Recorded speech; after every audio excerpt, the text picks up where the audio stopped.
crisp autumn air carried the scent of dry leaves and distant bonfires as a group of friends, Amy, Jake, Tyler, and Mia, gathered at the entrance of Hollowwood's haunted hayride. It was a tradition for them to visit every Halloween, but this year was different. Rumors had been circulating about the hayride being scarier than ever, with some even saying people had left halfway through, pale-faced and trembling. The group laughed off the stories, attributing them to overactive imaginations. As they purchased their tickets, the sky darkened, and a thin mist began to settle over the fields, giving the evening a sinister, almost otherworldly feel. They climbed onto the wooden wagon, settling into the hay-strewn benches. The driver, a tall, gaunt man with sunken eyes and a crooked smile, greeted them with a curt nod. He was an unsettling figure, but the group figured it was all part of the show. The horses snorted and pawed at the ground, as if reluctant to proceed, but after a sharp crack of the reins, the wagon lurched forward. The ride had begun. At first, it was exactly what they had expected. The path was lined with scarecrows and fake gravestones, and actors dressed as zombies and ghosts leapt out from behind trees, eliciting playful screams and laughter from the passengers. The friends huddled together, jumping at every sudden movement and whispering to each other about who looked the most terrified. They joked and teased, their breath visible in the chilly night air. But as the wagon creaked deeper into the woods, the atmosphere began to change. The fog thickened, obscuring the path ahead, and the playful screams of their fellow passengers grew quiet. Mia glanced around, noticing that the other wagons, which had been close by earlier, were nowhere to be seen. "This is where it gets good," Tyler said with a grin, but there was an edge of unease in his voice. Amy caught sight of something moving in the fog, a shadowy figure darting between the trees, too quick and silent to be one of the actors. She nudged Jake and pointed, but when he looked, there was nothing there. The wagon slowed to a crawl as it approached a small clearing. A bonfire burned in the center, casting flickering, eerie shadows across the clearing. Around it, figures danced, their movements stiff and unnatural, as if they were marionettes on invisible strings. The friends watched, expecting a scare, but there was something unsettlingly realistic about the scene. The dancers' clothes were tattered, their faces contorted in expressions of agony and terror. As the wagon passed by, one of the dancers turned sharply, locking eyes with Amy. She gasped. His eyes were empty, cold, and devoid of life. It wasn't a mask. She could feel it in her gut. Something was very wrong. Jake tried to shake it off. "Great special effects," he said, but his smile faltered as the driver turned his head, revealing a blank, expressionless face. The friends exchanged nervous glances, realizing that the man hadn't spoken a word since they'd started the ride. As the wagon moved on, the mist thickened further, swallowing the path behind them. There was no turning back. They continued deeper into the woods, the trail winding and twisting in ways that didn't make sense. The usual festive decorations gave way to something darker, rusted chains hanging from branches, rotten, abandoned wagons overturned in the bushes, and more of those shadowy figures moving in the mist, always just out of sight. "This is getting weird," Mia said, clutching her phone, but there was no signal. She tried to laugh it off, but no one joined her. The wagon came to an abrupt halt, jolting everyone forward. In front of them stood a small, decrepit farmhouse, its windows dark and hollow like sunken eyes. "This isn't part of the route, is it?" Tyler asked, his voice barely above a whisper. The driver remained silent, staring straight ahead. After a moment, he climbed down, beckoning for them to follow. "I don't like this," Amy whispered. But the others had already started to get off, their curiosity winning over their fear. The ground was soft and muddy beneath their feet as they approached the farmhouse. The door creaked open on its own, revealing a dark, musty interior. "Just a quick look inside," Jake said, trying to sound brave. "Then we'll head back." The moment they stepped across the threshold, the door slammed shut behind them, the sound echoing through the empty rooms like a gunshot. The house was dark, except for a few flickering candles, and the air was thick with the smell of damp wood and decay. "Okay, I'm officially freaked out," Mia said, pulling out her phone again, but the screen was dead. No light, no signal, just darkness. As they wandered through the narrow, claustrophobic hallway, they heard faint whispers echoing around them. growing louder and more frantic with every step. "Do you hear that?" Amy asked, her voice trembling. No one answered. They were all too scared to speak. The whispers led them to a room at the end of the hall. Inside, the walls were covered with old faded photographs. Each picture showed a different group of people, smiling, posing in front of the very same wagon they had been on. But the last photograph made their blood run cold. It was a picture of them, taken earlier that evening, though they hadn't noticed anyone with a camera.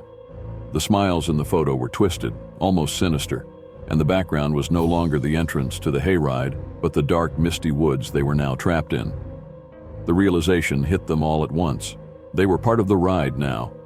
This wasn't just a haunted attraction. It was a trap, a lure for those who ventured too far into the woods. The actors weren't actors. They were spirits, repeating their final moments over and over, unable to escape the loop. And now, the friends were caught in it too. Panic set in as they scrambled to find a way out, but every door led them back to the same room, the same photographs, and the same cold, suffocating fear. Desperate, Tyler yanked open a window, but outside there was nothing but darkness, an endless, swirling void. "We need to get out of here now," Jake shouted, but the house was alive, closing in on them, tightening its grip. The whispers grew louder, turning into screams, and they could see shadowy figures moving through the walls, their faces pale and eyes hollow, watching, waiting. Just when they thought they would be trapped forever, the front door burst open, and the driver stood there, his eyes glinting in the candlelight. "End of the line," he said, his voice cold and final. The friends bolted, running past him and back to the wagon. But when they climbed aboard, the mist had thickened, and the woods around them seemed to stretch on forever. The driver cracked the reins, and the wagon began to move. But instead of heading back to the entrance, it veered deeper into the forest, where the fog swallowed everything, leaving no trace of where they had come from.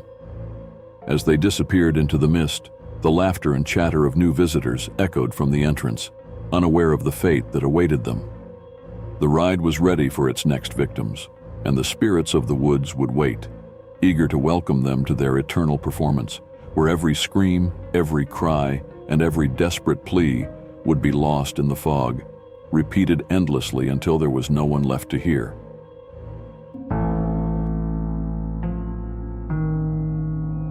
Every town has its own urban legend, a tale passed down from generation to generation, growing darker and more twisted with each retelling. In the quiet town of Willow Creek, that legend was about a house. It was said that on Halloween night, an old decrepit mansion appeared at the end of Shadow Lane, where no house had stood before. Those who dared to enter the house never returned, and by the first light of dawn, the house would vanish, leaving nothing but a patch of overgrown weeds and a chilling silence. Some claimed it was a trick of the light, a prank, or just a story to scare kids. But others, those who had seen it with their own eyes, knew better. The story began many years ago, on a Halloween night, just like any other. Children dressed as monsters, witches, and ghosts ran through the streets, their laughter echoing through the chilly autumn air. Among them was a group of teenagers, daring and curious, always looking for a thrill. They were led by Mark, a local boy known for his love of adventure and a knack for getting into trouble. That night, as they wandered down the dark, winding streets, they saw it, the house at the end of Shadow Lane. It was old, far older than any other house in town. The windows were dark, the paint peeling, and the front porch sagging as if it hadn't been repaired in decades. The house looked like it had been plucked from another era, a relic from a forgotten past. But there was no record of any such house on Shadow Lane. The group hesitated at first, but Mark, grinning with reckless excitement, dared them to follow him inside. "It's just a house," he said. "What's the worst that could happen?" As they stepped onto the porch, the air grew colder, and the usual sounds of Halloween, laughter, music, the rustling of leaves, faded into an eerie silence. The front door creaked open as if inviting them in, and one by one they stepped inside, their footsteps echoing on the wooden floor. The interior was dark, lit only by the dim glow of flickering candles that cast long, twisted shadows across the walls. The furniture was covered in dusty white sheets, and the air was thick with the scent of mildew and something else, something they couldn't quite place, something metallic, like blood. The group wandered through the darkened rooms, calling out to each other, their voices barely louder than whispers. They found old faded portraits hanging on the walls, depicting stern-faced men and women who seemed to be watching them, their eyes following their every move. Mark led them into the dining room, where a long wooden table was set with dusty cobweb-covered plates and silverware.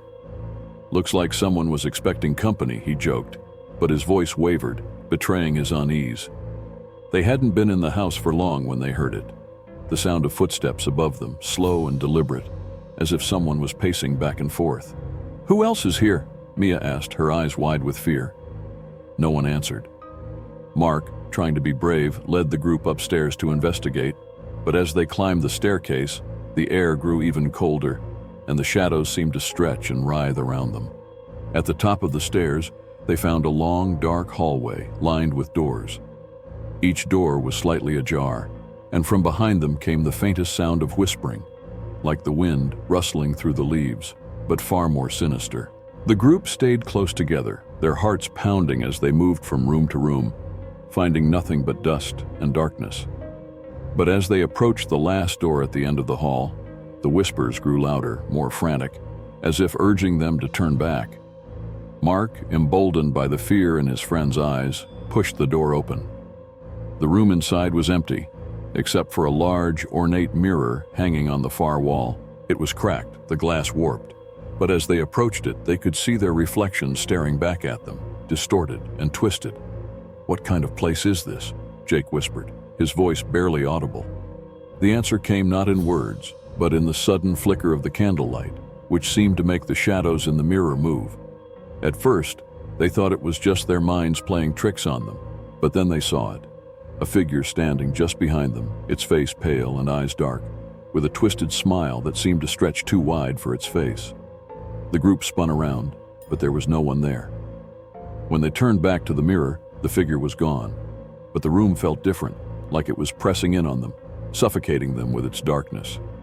They decided to leave, but when they tried to find their way back downstairs, the house had changed. The hallway stretched on endlessly, and the doors they had passed earlier were now closed, locked tight. Panic set in as they realized they were trapped. They ran, banging on the doors, shouting for help, but the only response was the soft, mocking laughter that echoed through the halls, coming from everywhere and nowhere at once.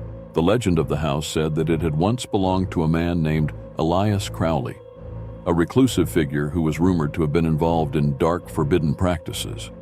He was said to have built the house himself, a place where he could conduct his rituals in secret. But one Halloween night, something went horribly wrong. Neighbors reported hearing strange noises, screams, and then nothing. When they finally gathered the courage to investigate, the house was gone, leaving no trace of Elias or his dark experiments. For years, people claimed to see the house reappear on Halloween night, but no one had dared to enter, until now. As the group wandered through the endless, twisting halls, they began to understand the truth. The house was a trap, a lure for those who were curious, reckless, or desperate enough to enter. And once inside, it would never let them go.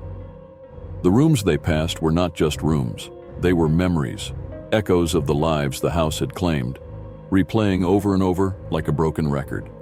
They saw glimpses of them. A little girl clutching a stuffed doll, her eyes wide with terror. A man slumped over a desk, his hands stained with ink and blood. A woman standing at a window, her lips moving in silent prayer. The friends tried to stay together, but the house had other plans. One by one, they were led away, drawn into rooms that seemed to call to them, where the doors would slam shut and the screams would fade into silence. Mark was the last one left, running through the endless maze, trying to find a way out. But no matter how far he ran, he always ended up back in front of the same mirror, staring at his own frightened reflection. This time, he wasn't alone. The figure was there, standing right behind him, its hand resting on his shoulder. "Stay," it whispered, its voice soft and cold. "Stay with us." The next morning, the house was gone. There was no trace of the teenagers who had entered, no sign that they had ever been there. But the townspeople knew better. They had seen the house, and they knew the story. The legend would live on, and next Halloween, the house would return, waiting for its next victims, always hungry, always watching. The story of the house on Shadow Lane was not just an urban legend, it was a warning. For those who dared to enter, there would be no escape, only the cold embrace of the shadows and the eternal, unending night.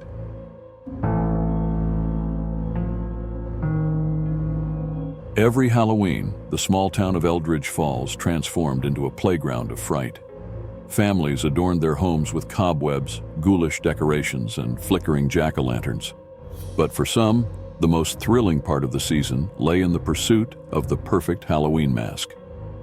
Among the rows of vendors at the annual Halloween festival, there was one stall that always drew a crowd, run by an elderly man known only as Old Man Grimsby.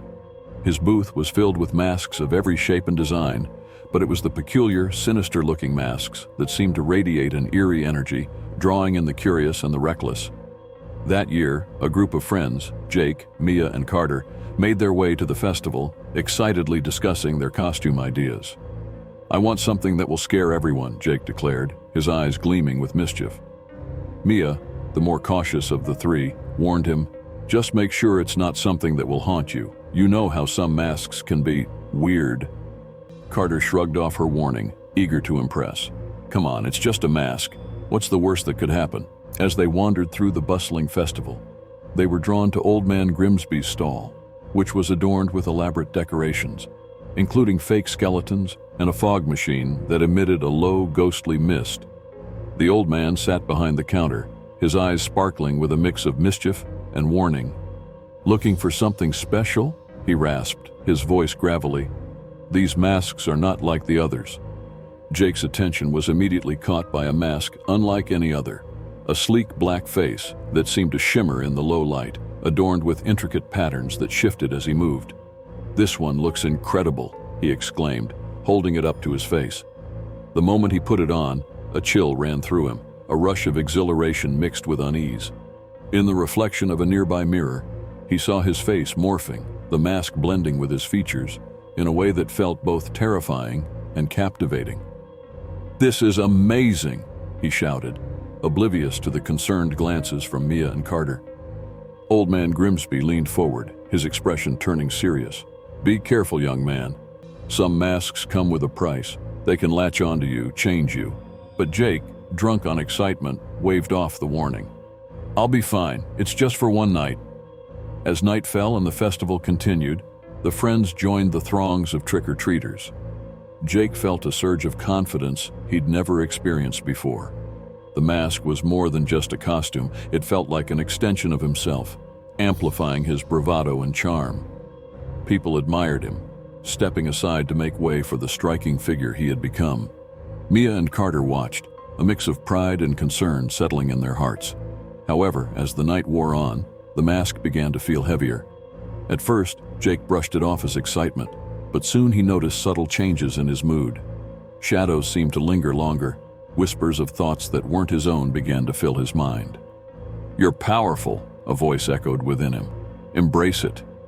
Each time he looked in the mirror or reflected surfaces, the face staring back at him seemed to morph into something darker, something twisted. As they wandered further from the festival, Jake suggested heading into the woods for a more secluded trick-or-treat experience. "Let's scare some of the kids," he said with a sinister grin. Mia hesitated, sensing something was off. "Maybe we should stick to the neighborhood, it's getting late." But Jake was insistent, and his friends reluctantly followed him into the darkened trees. The deeper they ventured into the woods, the more Jake felt the mask tightening, as if it were slowly melding with his skin. He tried to take it off, but his fingers wouldn't cooperate. "Guys, I can't get it off," he shouted, panic creeping into his voice. The mask felt alive, pulsing with a malevolent energy that fed off his fear. Carter stepped forward, attempting to help, but his hands met an invisible barrier that surged with electricity, pushing him back. "No, let me help you," Carter shouted, but Jake was too far gone. The voice in his head had grown louder, more demanding. "You don't need them. You're stronger than they will ever be." The forest around them began to shift, shadows swirling as if the trees themselves were alive and watching, hungry for Jake's transformation. As they stumbled deeper into the woods, the atmosphere grew thick with tension. Mia, desperate to save her friend, recalled Old Man Grimsby's warning. "Jake, fight it. Remember who you are." But the mask had taken root in his mind, and he could barely recognize the voices of his friends. The cold laughter echoed through the trees, and with it came visions of power, darkness, and freedom. He felt exhilarated, but at the cost of his humanity. Suddenly, Jake's laughter turned sinister, echoing through the night air. "I am more than just a mask now. I am a force." The shadows around him twisted and writhed, and he could feel the pull of the dark energy taking hold.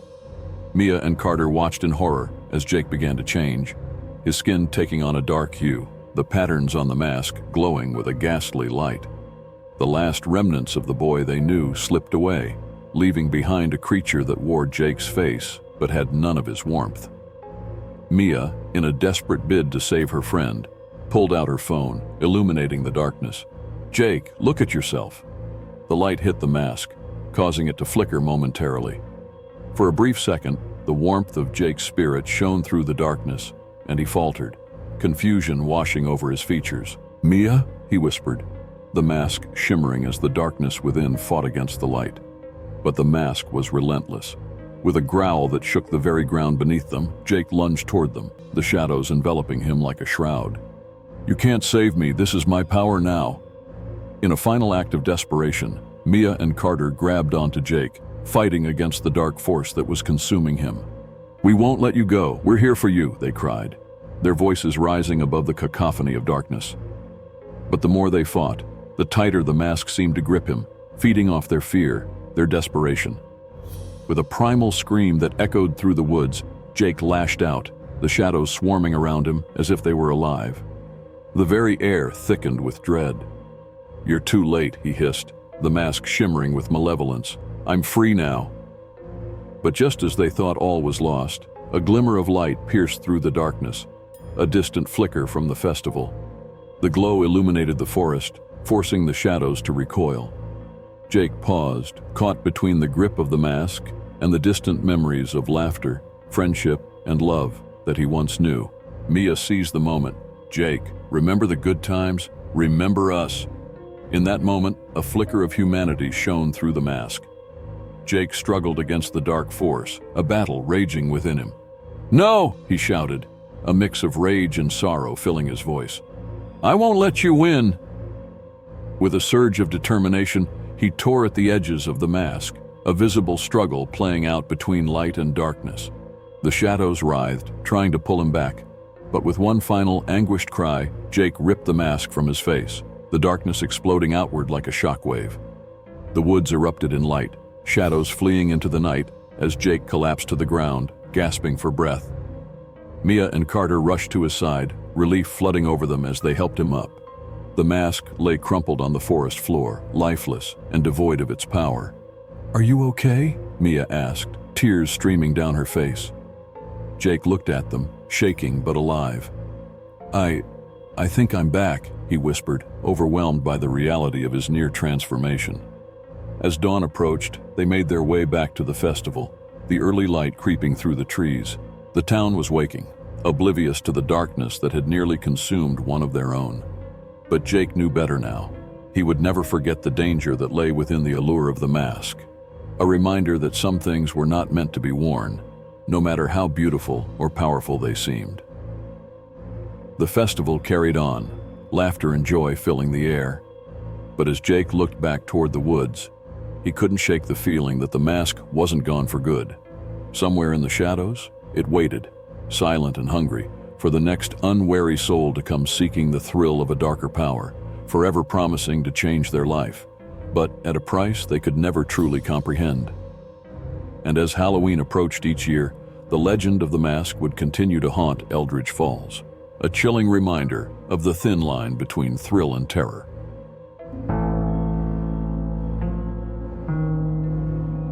In the heart of Autumn Grove, a small town known for its vibrant harvest festivals, the air turned crisp and the leaves painted the landscape in hues of amber and gold.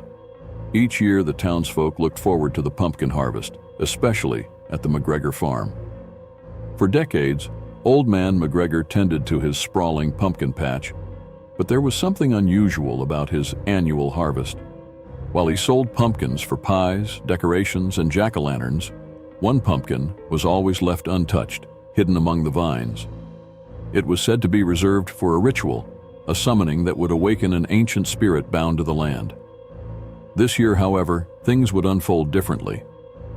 With Halloween approaching, families flocked to the farm, eager to choose their pumpkins for the season. Among them was a group of friends: Emily, Lucas, Mia, and Jake, who had known each other since childhood.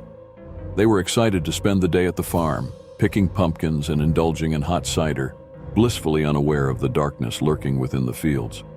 As they wandered through the patch, Emily spotted a pumpkin that stood out, a vibrant orange, larger and more perfect than the rest, nestled in a secluded corner surrounded by twisting vines. "Look at this one," she called, pointing excitedly. The others turned, intrigued. It was unlike any they had seen before, its surface smooth and flawless, glowing in the dappled sunlight. "Are you sure we should take it?" Lucas asked, a hint of caution in his voice. He remembered the whispers in town about the strange rituals that took place on the farm, but his curiosity outweighed his reservations. The others shrugged off his concerns, their excitement too infectious to resist. "We'll just take it for fun. What's the worst that could happen?" Mia laughed, and without hesitation, they decided to take the pumpkin. As they carried it back to the main barn, the atmosphere shifted. The air grew thick, a strange chill settling around them. Old Man McGregor, who had been watching from a distance, approached with an expression that mingled disbelief and horror. "No, you shouldn't have touched that pumpkin," he exclaimed, his voice cracking. The friends exchanged nervous glances, unsure of how to react. "What do you mean?" Jake asked, his bravado faltering. "It's just a pumpkin." McGregor's face turned grave. "That one is not meant to be picked. It's for a ritual to summon the spirit of the harvest, an ancient ghost that protects this land. If disturbed, it will unleash its wrath." The laughter of the group faded, replaced by a heavy silence. Emily felt a shiver run down her spine. "What kind of wrath?" she whispered, her eyes darting to the pumpkin now resting in their wagon. "Darkness," McGregor replied. "It will come for what it lost, and it won't rest until it gets it back." His voice trembled with urgency. "You must return it before sunset, or it will be too late." The friends looked at each other, uncertainty creeping in. "Should we just put it back?" Lucas suggested, his earlier bravado dissipating. But before anyone could respond, the sky darkened, clouds rolling in as a cold wind whipped through the pumpkin patch. The sound of rustling leaves filled the air, echoing a low, mournful wail. "We need to go," Emily urged, her heart racing. They hurried back through the patch, but the path seemed to twist and shift, the vines curling around their ankles like the fingers of a ghostly hand. The atmosphere thickened, a tangible sense of dread settling over them as shadows began to dance at the edges of their vision. Just as they reached the spot where they found the pumpkin, a deep rumble shook the ground beneath them. The air crackled with energy, and the pumpkins surrounding them began to sway as if caught in a spectral wind. "Hurry!" Jake shouted, fear gripping his voice. They dropped the pumpkin, but it didn't roll away as they expected. Instead, it stayed eerily still, pulsating with an unnatural glow. The earth trembled, and from the shadows emerged a figure cloaked in mist, a ghostly apparition with eyes that glowed like embers. "You dare disturb my slumber?" it whispered, the voice a haunting melody that sent chills down their spines.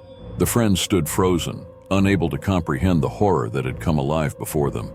"Return what is mine," the spirit demanded, its voice rising in anger.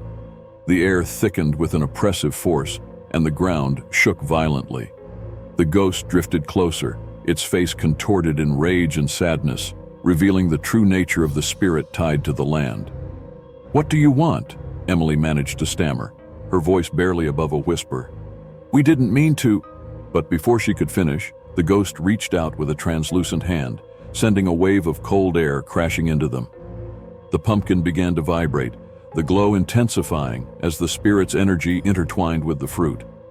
The friends stumbled back, trying to escape, but the air around them warped and twisted, trapping them in an inescapable nightmare.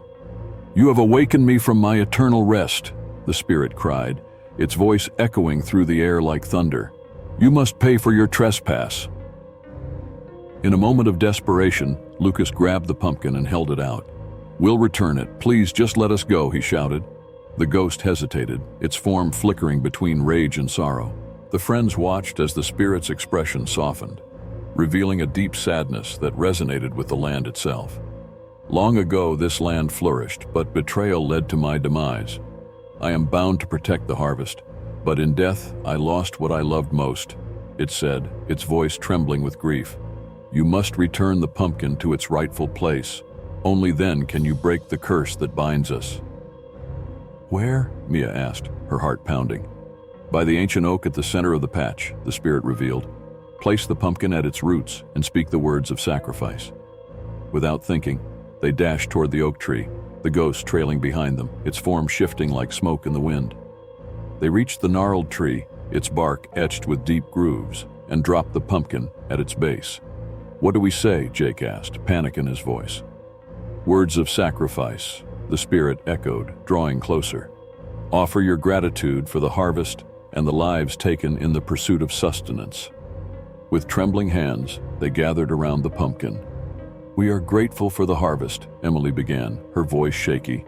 We acknowledge the spirits lost and promise to honor this land. The air thickened, a charged silence enveloping them as they spoke, their words flowing like a prayer. The spirit hovered nearby, watching, its form shimmering as if reacting to their sincerity. Together we honor those who came before us, Lucas continued, his voice growing stronger. May we never forget the sacrifices made for our nourishment and joy. As they spoke, the pumpkin began to glow, radiating warmth that pushed back the encroaching shadows. The spirit's form flickered, the anger melting away to reveal the anguish that had plagued it for centuries. The once furious ghost transformed into a gentle figure, a reflection of the love and hope that had been buried beneath the darkness. Thank you, it whispered, its voice now soft and melodic. You have freed me from my pain. With your words, the curse is broken. The harvest will thrive, and I shall rest once more. With that, the spirit began to dissolve into the mist, its presence lingering like a soothing balm over the patch. The shadows receded, and a soft light broke through the clouds above, illuminating the pumpkins in a golden glow. The friends stood in awe, the weight of the encounter settling over them. They had faced the unknown and emerged stronger, forever changed by the experience. As they made their way back to the farm, the warmth of the sun washed over them, and the laughter of children echoed in the distance. From that day forward, Emily, Lucas, Mia, and Jake carried the memory of the ghost with them, a reminder of the respect owed to the land and its spirits. The pumpkin patch flourished like never before, filled with laughter, joy, and the promise of a bountiful harvest. And every Halloween, as the leaves turned gold and the air grew crisp, they returned to Old Man McGregor's farm, grateful for the spirit that watched over them, ensuring that the legacy of the harvest would continue, unbroken and eternal.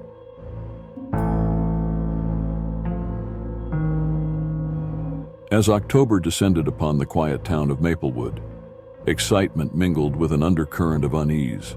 Halloween was just around the corner, and while children eagerly anticipated trick-or-treating, the adults whispered of a sinister figure that haunted the streets each year, the candy collector. Stories of the collector had circulated for decades, painting a picture of a shadowy figure who left behind sweets laced with poison, causing those who dared to consume them to experience horrifying hallucinations. Each year, tales of the candy collector intensified, blending the thrill of Halloween with a palpable fear. On the edge of town, a group of friends, Jenna, Mark, Sarah, and Leo, gathered to prepare for the annual festivities. With the excitement of Halloween in the air, they planned a night filled with costumes, parties, and of course, candy. However, as they decorated Jenna's house with cobwebs and spooky lights, the mention of the candy collector sent a shiver down their spines. It's just a story to scare kids, Mark scoffed, hanging a skeleton from a tree. There's no way someone is actually leaving poisoned candy. Tell that to the kids who ended up in the hospital last year, Leo replied, a note of seriousness in his voice. Every Halloween, someone reports seeing him. You don't want to be the one who finds out he's real. As the sun set and darkness enveloped the town, the friends set off in their costumes, ready for a night of fun. The streets were alive with laughter, costumes parading through the neighborhoods, and the aroma of caramel apples and popcorn wafting through the air. They moved from house to house, filling their bags with sugary treats, the tension surrounding the candy collector fading in the face of the night's festivities. But as they ventured deeper into the older part of Maplewood, where the houses stood like solemn sentinels, the atmosphere shifted. The laughter grew quieter and the shadows deepened, stretching unnaturally across the streets. It was in this eerie silence that they spotted a flicker of movement, an unassuming figure cloaked in darkness, standing at the end of a long driveway. "Is that him?" Sarah whispered, her eyes wide with fear. The figure stood still, almost blending into the night, but as they watched, it began to shuffle toward them. "Probably just someone in a costume," Jenna reassured, though her heart raced. But there was something unsettling about the figure's movements. They seemed too deliberate, too practiced. As it approached, the friends could make out a long coat draped over its thin frame and a wide-brimmed hat that obscured its face. With a wave of its hand, the figure beckoned them closer. "Care for a treat?" it called, the voice low and raspy, echoing in the stillness. Caught between fear and curiosity, the friends hesitated. But the thrill of Halloween was too tempting, and they found themselves drawn forward despite their better judgment. The candy collector reached into its coat and produced small, ornate bags filled with brightly colored candy. "Only the finest for you, my young friends," it crooned, its voice tinged with an unsettling sweetness. Each friend accepted a bag, feeling an inexplicable urge to taste the candy. The collector's eyes glinted with a malevolent sparkle as they thanked it and turned to leave, laughter nervously escaping their lips. As they walked away, Jenna took a closer look at her candy, vibrant and enticing, yet the lingering aura of unease clung to her. "Let's try them," she suggested, her excitement overcoming her instincts. One by one, they unwrapped the treats, the sweet aroma enveloping them. But as they took their first bites, the world around them began to shift. Jenna felt a wave of dizziness wash over her. The colors of the street brightened, then warped, the trees twisting and bending in impossible ways. The laughter of the children faded into whispers, and the air grew heavy with an electric charge. The shadows deepened, crawling along the ground like dark tendrils, reaching out for them. "Do you see that?" Mark gasped, pointing at the house across the street. The familiar structure now loomed ominously, its windows glowing with an otherworldly light. Dark figures danced behind the glass, their faces contorted in agony. The sight sent a jolt of fear through Jenna. "I don't like this," Sarah murmured, clutching her stomach. "Something's wrong." But her words faded into the background as the group continued to stare, entranced by the horrors unfolding before them. Suddenly, the figures in the window turned to face them, their eyes hollow and despairing. "Help us," they cried, voices merging into a chorus of anguish. "We are trapped in this place, trapped by the candy collector." Jenna stumbled back, her mind racing. "What is happening? This can't be real." But it was real, too real. As they turned to flee, the street twisted again, becoming a maze of dark alleys and dead ends. Each turn only drew them closer to the haunted house, the cries of the spirits echoing in their ears.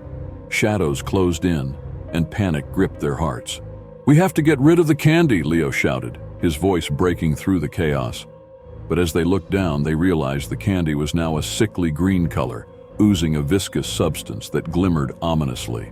"Throw it away!" Jenna screamed, her voice laced with desperation. They tossed the bags aside, but the air still shimmered with hallucinations. The ground trembled beneath them, the town revealing its darkest secrets. With every step, they glimpsed the haunting history of Maplewood, the old well where children had disappeared, the abandoned church where sacrifices had been made, and the graves of those who once thrived in the town, now forgotten. The whispers grew louder, pressing in on them, suffocating their thoughts. "Help us," the spirits pleaded. "Break the curse." They turned, racing back through the distorted streets, desperate to escape the visions.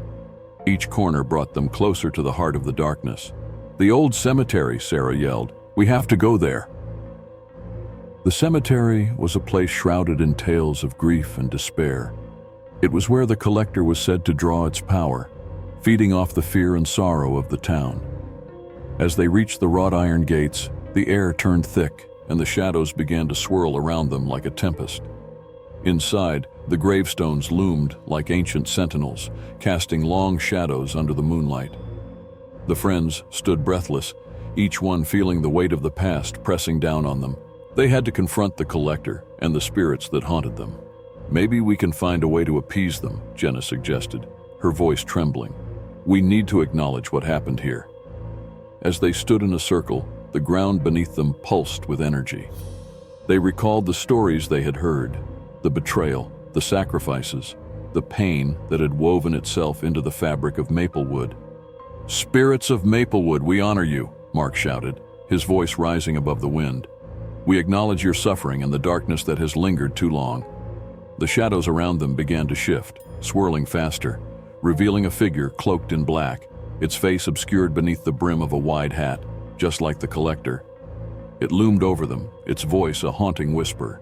"You think mere words can save you? You are bound to this darkness."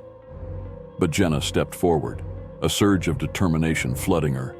"No, we refuse to be victims of your fear. We acknowledge the pain of the past and demand that it be set free." The figure recoiled, the shadows wavering in response to her declaration. The spirits around them began to rise, their ethereal forms glowing with a soft light, breaking through the darkness that had held them captive for so long. "Join us," they chanted, their voices merging in a harmonious echo. "Together we can banish the darkness." With renewed strength, the friends joined hands, forming a circle of unity. The energy around them intensified, a pulse of light radiating from their connected spirits, driving back the shadows and confronting the candy collector. "Release us," Jenna cried, her voice ringing with defiance. "You have fed on our fear for too long." In a flash, the collector stumbled back, the shadows retreating from the light that enveloped the friends. The ground shook violently, a rift opening between the worlds of the living and the dead. The figure let out a bone-chilling scream, the darkness fracturing as the spirits surged forward, reclaiming their freedom. As the last echoes of the collector's cry faded into the night, the cemetery fell silent. The friends stood together, breathless, surrounded by a warm light that enveloped them like a protective cocoon. "Did we do it?" Leo whispered, disbelief washing over him. A soft wind blew through the cemetery, carrying the whispers of gratitude from the spirits they had freed. The energy around them dissipated, the weight of the past lifting. "Look," Sarah pointed toward the gates. The town beyond was bathed in moonlight, the shadows that had plagued Maplewood receding, leaving behind a sense of calm. With the sun rising over the horizon, the friends stepped outside, the once mysterious streets now filled with warmth and life. They had faced the darkness and emerged stronger, their bond forged in the fires of fear and defiance. From that day forward, the stories of the candy collector transformed. The town no longer whispered in fear, but in remembrance, honoring the spirits that had been freed. The legends of Halloween shifted from horror to resilience, a reminder of the power of unity and courage in the face of darkness. And while the townsfolk continued to celebrate Halloween, the tales of the candy collector became a celebration of hope, a testament to the strength of those who dared to confront their fears and emerge victorious.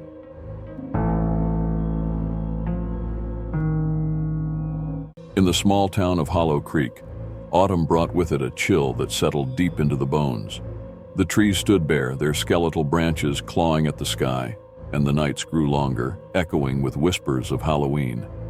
But for the townsfolk, this October held an unsettling weight, as every Halloween night, the scarecrows that adorned the fields and farms would come to life, seeking revenge for a crime buried deep in the town's history.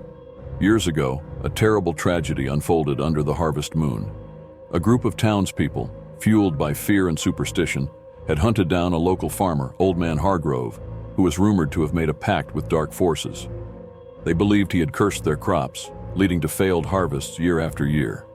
In a fit of mob justice, they hanged him from the very scarecrow that now stood sentinel in his field, a warning to others who dared to tread too close to the unknown. But the townspeople did not know that in their blind rage, they had awakened something ancient and malevolent. Ever since that fateful night, the scarecrows in Hollow Creek came alive each Halloween, seeking vengeance against those who had wronged them. As the clock struck midnight on Halloween, the air grew still. A sense of dread settled over the town as the fog rolled in, thick and suffocating. The streets, usually bustling with laughter and celebration, lay deserted, the echoes of children's laughter fading into an eerie silence. Inside their homes, the townsfolk huddled around their flickering candles, the old stories of the scarecrows resurfacing in hushed whispers. "Did you hear the stories about the Hargrove Scarecrow?" Martha asked, her voice trembling. She sat with a group of friends, all too aware of the legends surrounding the night. "They say he comes alive at midnight, just like the others," Tom replied, his eyes darting nervously toward the window. "Anyone caught outside is never seen again." The friends exchanged nervous glances, their hearts pounding in their chests. Despite the warnings, a sense of rebellion hung in the air. "We should go see for ourselves," Josh suggested, his bravado masking the tremors of fear. "What's the worst that could happen?" Reluctantly, the group agreed, emboldened by the thrill of the unknown. They bundled up in their jackets, the chill of the night creeping in as they stepped outside. The streets were eerily quiet, every sound amplified in the heavy fog. They made their way toward the outskirts of town, where Old Man Hargrove's abandoned farm lay, a dark silhouette against the night sky. As they approached, the old scarecrow stood watch, a grotesque figure made of tattered burlap and fraying straw. Its eyes, once buttons, now seemed to glimmer in the moonlight, as if alive. A shiver raced down Martha's spine. "This was a bad idea," she whispered, her voice barely audible over the rustling leaves. Suddenly, the clock tower struck midnight, the chimes echoing ominously through the air. The ground trembled, and the scarecrow began to stir. Straws fell from its body like dead leaves, and with a jolt, it turned its head toward the group, its face contorting into a malicious grin. "Run!" Josh shouted, panic setting in. They turned to flee, but the fog thickened, enveloping them, disorienting their senses. The air felt heavy, pressing down on them as they stumbled through the darkness. Behind them, the rustling of straw and the crunch of leaves grew louder, echoing in the stillness. The scarecrows in the surrounding fields began to stir, animated by the dark energy that pulsed through the air, their arms stretched and their heads turned, all fixated on the fleeing friends. "We can't let them catch us," Tom yelled, adrenaline surging through his veins. "We have to make it to the road." As they raced through the field, the scarecrows lunged from their posts, limbs flailing and straw flying. They moved with an unnatural speed, propelled by an ancient rage. One of the scarecrows, its face twisted with vengeance, reached out, its hand grazing Martha's arm. A searing pain shot through her, and she stumbled, falling to the ground. "Help!" she screamed, terror flooding her veins. The others hesitated, torn between fleeing and saving their friend. But the fear of the living scarecrows urged them on. "No, we can't leave her!" Josh shouted, rushing back. But the scarecrows closed in around them, encircling the group like a noose tightening around their throats. "Martha!" Tom yelled, reaching for her. But the scarecrows were upon them, their straw fingers grasping and pulling, dragging her into the depths of the fog. "No! Let her go!" Josh cried, a desperate rage fueling him as he fought against the tide of the scarecrows. But for every scarecrow he pushed away, two more emerged from the shadows, their twisted forms towering over him. Martha's screams echoed through the air as the darkness swallowed her whole. The remaining friends turned and fled, fear driving them forward. They sprinted through the fields, desperate to reach the road that would lead them back to safety. But as they ran, the landscape began to shift. The fields morphed into a labyrinth of towering cornstalks, the scarecrows now seemingly everywhere, their hollow eyes tracking their every move. The fog thickened, and the night grew colder, a biting chill settling into their bones. "Over here!" Sarah shouted, spotting a narrow path between the rows of corn. They ducked into the darkness, hoping it would lead them to safety. But the path twisted and turned, disorienting them further, and the sounds of the scarecrows grew louder, their eerie laughter reverberating through the air. "Where are we?" Tom panted, panic rising in his throat. "We have to get out of here." Suddenly they heard a voice echoing through the cornfield. It was low and gravelly, filled with rage. "You took my life! You will pay for your sins!" They stumbled into a clearing, the moonlight breaking through the fog, revealing a circle of scarecrows standing in a menacing formation. In the center stood the Hargrove Scarecrow, its eyes glowing with an otherworldly light. "Your time has come," it intoned, the voice resonating through their bodies like thunder. "You will feel the pain of those you wronged." Without warning, the scarecrows lunged, their hands grasping for the friends, determined to drag them into the depths of their shared nightmares. In that moment, Josh's instincts kicked in, and he grabbed a nearby stick, brandishing it like a weapon. "Stay together!" he shouted, swinging the stick at the nearest scarecrow. It staggered back, but others continued to advance, their straw bodies relentless. "We can't fight them," Sarah screamed, backing away. "We need to find a way to break the curse." In a flash of desperation, Martha's voice echoed in Josh's mind, reminding him of the stories they had heard around the fire. "We need to acknowledge what we did," he shouted, his voice cutting through the fear. "We need to tell them we're sorry." "Are you crazy?" Tom yelled, panic making his voice tremble. "They'll kill us." "They want us to acknowledge their pain," Josh insisted, fear transforming into determination. "It's the only way to break the cycle." As the scarecrows closed in, Josh took a deep breath, grounding himself amidst the chaos. "We're sorry," he shouted, looking at the scarecrows surrounding them. "We're sorry for what happened to you, for the pain you endured. We didn't understand." The advancing scarecrows hesitated, their eyes flickering with confusion. The oppressive energy that had filled the air began to dissipate, replaced by a sense of longing and sorrow. "We didn't know," Sarah echoed, stepping forward. "We're sorry for the fear we perpetuated, for the pain we caused. Please, let us help you find peace." The Hargrove scarecrow paused, its gaze piercing through them, as if weighing their words. Slowly, the other scarecrows began to retreat, their forms flickering in and out of existence, the tension in the air lessening. "You have much to atone for," the Hargrove scarecrow rumbled, its voice softer now. "But the past cannot be changed. The darkness must be faced." Josh nodded, tears in his eyes. "We'll remember you. We'll share your story and make sure no one forgets." As the words hung in the air, the scarecrows stood still, their movements slowing until they resembled the inanimate figures they once were. The moonlight shimmered, illuminating the clearing as the fog began to lift, revealing the path back to the town.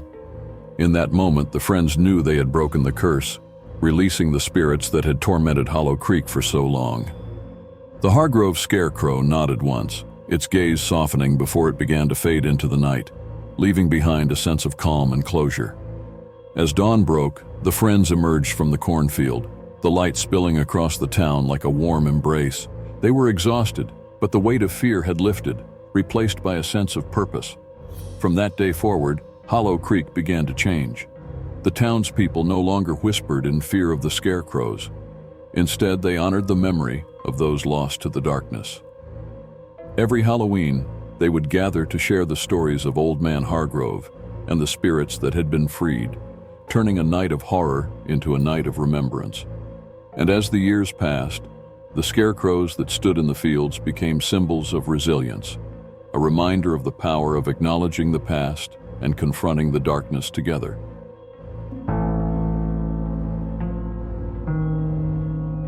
In the sleepy town of Black Hollow, Halloween was more than just a holiday. It was steeped in local lore, filled with tales of witches, spirits, and curses that sent shivers down the spine. As the leaves turned to vibrant hues of orange and red, a group of adventurous kids, Sam, Mia, Jake, and Lily, decided to explore the town's most notorious legend, the story of Ilara, the witch who had been burned at the stake centuries ago. According to local legend, Ilara was a gifted healer who had once lived on the outskirts of town. Her knowledge of herbs and potions made her a target for suspicion when a mysterious illness swept through Black Hollow. Fueled by fear and ignorance, the townsfolk accused her of witchcraft, leading to her capture and execution. It was said that before she died, Ilara vowed to return, unleashing a curse upon the town that would awaken on Halloween night. One dreary afternoon, while rummaging through the dusty shelves of the local library, Mia stumbled upon an ancient book hidden behind a stack of old newspapers. The cover was worn, the pages yellowed with age, but the title was unmistakable: The Grimoire of Ilara. With wide eyes, she called her friends over, and together they pored over its pages, captivated by the tales of spells and rituals long forgotten. "Guys, look at this!" Sam exclaimed, pointing to a page detailing a ritual that could supposedly summon Ilara's spirit. "It says, if we perform it tonight, we might be able to communicate with her." Jake smirked. "You really think we should?" What if we're messing with something we shouldn't? Oh, come on, it's just a legend, Lily chimed in, her excitement bubbling over. What's the worst that could happen? As dusk fell and the first stars twinkled in the sky, the kids gathered at the old abandoned barn on the outskirts of town, armed with flashlights, a few candles, and the grimoire. The barn, with its creaky wooden beams and broken windows, felt like the perfect setting for their ritual. Okay, let's get this over with, Jake said, trying to mask his unease. They drew a circle on the ground with chalk, placing the candles at each point. The air was thick with anticipation as Mia began to read the incantation from the book, her voice steady despite the tension. The wind howled outside, rattling the barn's walls as Mia recited the ancient words. As she finished, a sudden gust extinguished their candles, plunging them into darkness. Panic washed over them, and they fumbled for their flashlights, hearts pounding. Did we really just do that? Sam whispered, eyes wide. Maybe it was just the wind, Lily replied, though her voice trembled. Just then, a chill enveloped the barn, and a shadowy figure appeared at the far end. The air crackled with energy, and the temperature plummeted. The figure materialized, taking the form of a woman draped in tattered robes, her eyes glowing with an eerie light. It was Alara. Who dares to awaken me? Her voice echoed, a haunting blend of sorrow and anger. The kids froze, terror rooting them to the spot. We didn't mean to, Mia stammered, stepping back. We just wanted to talk. Your foolishness has brought me back to this cursed place, Alara's spirit wailed, her voice reverberating through the barn like thunder. You know nothing of the price you pay. Suddenly, the barn shook, and the candles ignited spontaneously, casting flickering shadows that danced on the walls. The temperature dropped further, and the kids could see their breath in the air. The spirit's anger swirled around them like a storm, filling the barn with a sense of impending doom. Please, we're sorry, Jake shouted, his voice barely rising above the howling wind. We just wanted to learn about your story. Alara's eyes narrowed, and for a moment the fury faded, replaced by a flicker of sorrow. You seek knowledge of a past steeped in pain, she said, her voice softening. But do you understand the depths of suffering that led to my demise? The kids exchanged glances, their bravado fading as the weight of her words sank in. No, we don't, Mia admitted, her heart racing. But we want to help. How can we set things right? Alara raised her hand, and the barn erupted in a blinding flash of light. Suddenly, they were transported to a vision of Black Hollow centuries ago. They witnessed the fear in the townsfolk's eyes, the way they turned on Alara, branding her a monster. They saw the pyre where she was bound, her cries of injustice ringing in their ears as the flames consumed her. As the vision faded, they found themselves back in the barn, Alara looming before them, her expression filled with a mixture of anger and despair. To break the curse, you must confront the darkness of this town's history.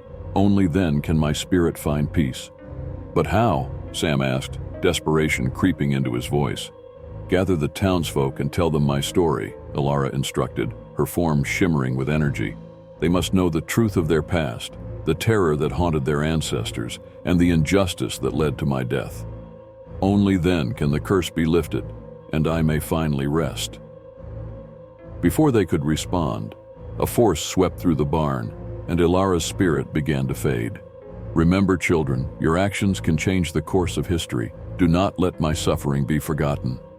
With that, she vanished, leaving the kids alone in the dark barn, hearts racing and minds racing even faster. They looked at each other, the weight of their encounter heavy on their shoulders. We have to do this, Mia said, determination filling her voice. We have to make them listen. As they made their way back to town, the air felt different, charged with the energy of what they had unleashed. The streets were eerily quiet, the usual Halloween festivities muted. They knew they had to act quickly before the night fully descended, giving Alara's spirit a chance to unleash her wrath upon the town. Gathering their courage, they approached the town square, where a few remaining Halloween decorations fluttered in the chilly wind. They spotted some familiar faces, friends and neighbors gathered around, telling ghost stories and laughing, unaware of the darkness that lurked just beyond the shadows. Everyone, Sam shouted, stepping into the flickering glow of lantern light. We need to talk to you about Alara. At first, The townsfolk looked at them with confusion, some even amusement at the suggestion. "What do you know about Alara?" an older man scoffed, crossing his arms. "More than you think," Jake interjected, urgency dripping from his voice. "We just woke her spirit, and she told us everything. You don't know the truth about what happened." Laughter rippled through the crowd, but Mia stepped forward, her eyes shining with sincerity. "She didn't deserve what happened to her. We saw it. We saw her death. The fear and the anger of the townsfolk drove her to her grave.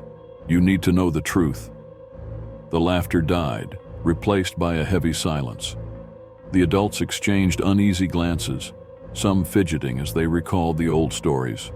"What do you mean you saw her?" one woman asked, her voice shaky. The kids shared the details of their encounter, describing the vision they had experienced, the flames, the screams, the injustice. As they spoke, a sense of unease spread through the crowd, the realization of the past clawing at their minds. "You have to believe us," Lily cried. "Alara's spirit is angry, and if we don't confront our history, she will unleash her curse on the town." Finally, an elderly woman stepped forward, her face lined with age and wisdom. "I remember the stories of Alara. I was told she was a monster, but deep down, I always wondered if she was just a victim of our fears." With the woman's words, the crowd began to stir. Voices rose in agreement, some expressing regret for their ancestors' actions, while others shared their own fears of the unknown. As the night deepened, the kids led the townsfolk to the old barn, where they formed a circle around the space where the ritual had taken place. The atmosphere was thick with tension, but the resolve was palpable.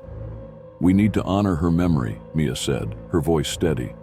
"We must apologize for the pain caused and vow to never forget what happened." Together they took turns speaking, each voice adding to the collective acknowledgement of the past. They shared their regrets and fears, promising to break the cycle of hate and fear that had plagued their town for so long. As they finished, a gust of wind swept through the barn, and the candles flickered brightly, illuminating the space with an otherworldly glow. In that moment, they felt a presence, a warmth, a light, as if Alara herself was watching, her spirit finally at peace. "Thank you," a voice whispered, barely audible over the rustling leaves. "You have freed me from my suffering." With that, the candles flickered one last time, and the barn was filled with a sense of calm. The curse that had haunted Black Hollow for centuries had finally been lifted. As dawn broke, the townsfolk emerged from the barn, their hearts lighter, the burden of the past lifted. Halloween would no longer be a night of fear. It would be a night of remembrance and hope, a night where they would gather to share the true story of Alara, the witch who had taught them the power of compassion and understanding. From that day forward, the town would honor the witch's memory, forever changed by the courage of 4 kids who dared to confront the darkness of their past. And every Halloween, they would gather around the old barn to share stories, ensuring that the witch who had once been wronged would never be forgotten.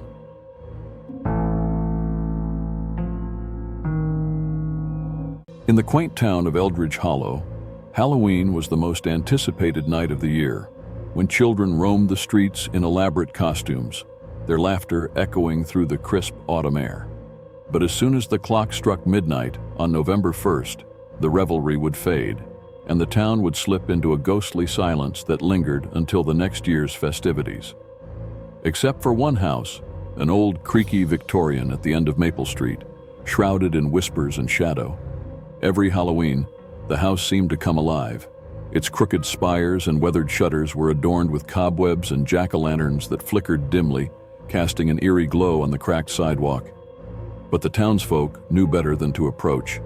They spoke in hushed tones about a legend that had been passed down for generations, the tale of the trick-or-treater who never left. It began with a tragedy that unfolded many years ago, when a young girl named Mary had dressed as a ghost, her costume made from an old sheet. She was excited to gather candy and share in the joy of the night. But as she approached the Victorian house, the door swung open, revealing a dark figure silhouetted against the flickering light. The girl, thrilled at the prospect of treats, stepped inside, and the door closed behind her with a resounding thud. No one ever saw her again. Her family searched for weeks, but Mary had vanished without a trace. leaving only a lingering sense of dread in the hearts of those who remembered. After that night, the house became a place of fear and superstition. Yet, every Halloween, long after the trick-or-treating had ended, a solitary figure would be seen standing at the door, rapping gently with bony fingers, begging to be let in. Years passed, and the townsfolk became accustomed to the ominous presence, warning their children to stay away from the Victorian house, especially after Halloween night. Yet the door still opened, just a crack, revealing a glimpse of the trick-or-treater, a pale figure with sunken eyes and a hauntingly familiar ghostly costume. This year it was Ethan, a curious 13-year-old who had heard the stories and was determined to prove his friends wrong. He wasn't afraid of the ghostly child. He wanted to see for himself. As Halloween drew to a close and the last echoes of laughter faded, he donned his skeleton costume, grabbed a flashlight, and set off towards the house, heart racing with anticipation and trepidation. As he approached, the air grew cold, and an unnatural silence enveloped the street. The house loomed before him, its windows like dark, vacant eyes watching him. The porch creaked under his weight as he ascended the steps, and with a deep breath, he knocked on the door. Silence. Just as he was about to turn away, he heard it. A faint knock from inside, followed by the sound of soft footsteps approaching. The door creaked open slowly, revealing the same pale figure he had heard about, a girl dressed in a tattered ghost costume, her eyes sunken and empty. "Trick or treat," she whispered, her voice barely above a breath. Ethan's heart raced. It's a bit late for that, don't you think?" he stammered, trying to mask his fear with bravado. "Please, let me in," the girl pleaded, her voice chilling him to the bone. "I've been waiting so long." Ethan hesitated, glancing back down the porch steps, the stories flooding his mind. He could feel the weight of his friends' warnings pressing down on him. But curiosity won over caution, and he took a step closer. "Why don't you just leave?" he asked, unsure of what compelled him to engage. "I can't. I need to come inside," she insisted, her eyes pleading. "I'm so cold I can't leave until someone lets me in." As if in response to her words, the wind howled outside, rattling the shutters and sending a chill through Ethan. "But why do you always come back here? Why not go home?" Her face twisted in despair. "This is my home. I just want to be with my family again, but I can't leave. They won't let me go. You can help me." Ethan felt a pang of sympathy. "What happened to you?" "I was tricked," she replied, her voice trembling. "They were supposed to give me candy, but they took me instead. I've been trapped here for years, waiting for someone to set me free."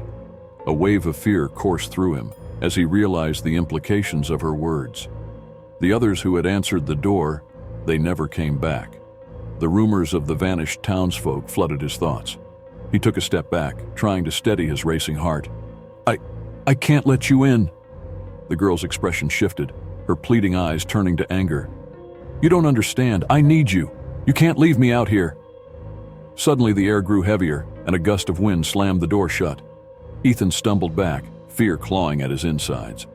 He turned to run, but the porch creaked ominously beneath him, and he felt a cold grip on his shoulder. "Don't leave me," she wailed, her voice now a piercing scream that echoed in the night. "You can't escape." Panicked, Ethan pushed past her grasp and fled down the steps, his heart pounding in his ears. He sprinted down Maple Street, the darkness closing in around him, the girl's haunting cries chasing him through the night. "You'll regret this," she shrieked, her voice echoing behind him like a nightmare that refused to fade. He didn't stop running until he reached the safety of his home, slamming the door behind him, chest heaving. The weight of dread pressed upon him as he glanced out the window, half expecting to see her standing on the porch, waiting for him. But the street lay empty, shrouded in an unsettling silence.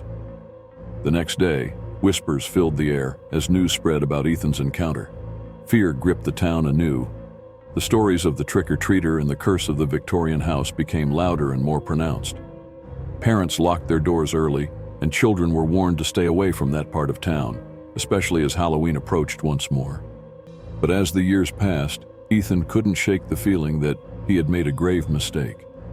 The girl's anguished cries haunted his dreams, and every Halloween night, he found himself staring at the old Victorian, convinced that she was still out there, waiting for someone to let her in.